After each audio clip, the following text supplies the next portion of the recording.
ഇതാണ്ടില്ലേ, ഇത് വെറും പൈസ അല്ല കേട്ടോ, ചോക്ലേറ്റ് പൈസ. നമ്മുടെ എടപ്പള്ളി പെരുന്നാളിന് ഇപ്പൊ സ്റ്റാളുകളൊക്കെ കയറി ഇപ്പൊ ഒരു കടയിൽ മാത്രം നല്ല തിരക്ക്. അപ്പോഴാണ് ഇവിടെ കുറെ വെറൈറ്റീസ് ഓഫ് പായസവും സ്വീറ്റ് ബോളിയൊക്കെ കിട്ടുമെന്ന് പറഞ്ഞു. അങ്ങനെ ഞങ്ങളും വാങ്ങി ഇവരുടെ സ്പെഷ്യൽ ആയിട്ടുള്ള ചോക്ലേറ്റ് പായസം. ഇവര് പായസമൊക്കെ പ്രിപ്പയർ ചെയ്യുന്ന ട്രഡീഷണൽ വേലാണ്, അതുകൊണ്ട് തന്നെ നല്ല അടിപൊളി ടേസ്റ്റ് ആയിരുന്നു കേട്ടോ. ചോക്ലേറ്റ് ലവറാണ്, പായസമൊക്കെ ഇഷ്ടമാണെങ്കിൽ മസ്റ്റ് ട്രൈ ആണ് കേട്ടോ.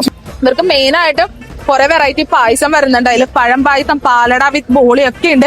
ഏറ്റവും സ്പെഷ്യൽ ആണ് ഈ ചോക്ലേറ്റ് പായസം. ഇവരെ പറ്റി കൂടുതൽ അറിഞ്ഞപ്പോഴാണ് ആദർശ് നഗർ തുതിയൂരാണ് ഇവരുടെ മാനുഫാക്ചറിംഗ് യൂണിറ്റ് വരുന്നത്. അതേപോലെ തന്നെ ഇവർ ടൗൺ ഹാളിനടുത്ത് ന്യൂ ഷോപ്പ് ലോഞ്ച് ചെയ്യുന്നുണ്ട്. പിന്നെ അതോടൊപ്പം തന്നെ നമ്മുടെ ജയലൻ സ്റ്റേഡിയത്തിന് അടുത്ത് തന്നെ ഇവർക്ക് ഒരു കാർഡ് ഷോപ്പും വരുന്നുണ്ട്. ഇവര് ബോളിയിലായാലും പായസത്തിലായാലും പ്രിസർവേറ്റീവ്സ് ഒന്നും ചേർക്കുന്നില്ല. പിന്നെ കാറ്ററിംഗ് ഓർഡേഴ്സ് ഇവർ എടുക്കുന്നുണ്ട് കേട്ടോ. ഇനി നിങ്ങൾക്ക് പൈസ സേവ് ചെയ്യാനുള്ള ഒരു ആപ്പ് ഇൻട്രൊഡ്യൂസ് ചെയ്ത് തരാം. നിയർവാല എന്നാണ് ആപ്പിന്റെ പേര്. നമ്മുടെ നിയർ ബൈ ഷോപ്സ് ഒക്കെ ഇതിലുണ്ട്. ഇത് യൂസ് ചെയ്ത് നമ്മൾ പേ ചെയ്യുമ്പോൾ ഞങ്ങൾക്ക് ഇവിടെ 70 രൂപ വന്നത് എനിക്ക് നല്ലൊരു ഡിസ്കൗണ്ടോട് കിട്ടിട്ടോ. ഈ ഒരു ആപ്പ് പ്ലേ സ്റ്റോറിൽ ആപ്പ് സ്റ്റോറിൽ അവൈലബിൾ ആണ്. ഡൗൺലോഡ് ചെയ്ത് സ്വസ്തിയ ബോളി പായസം ട്രൈ ചെയ്യാൻ മറക്കണ്ട.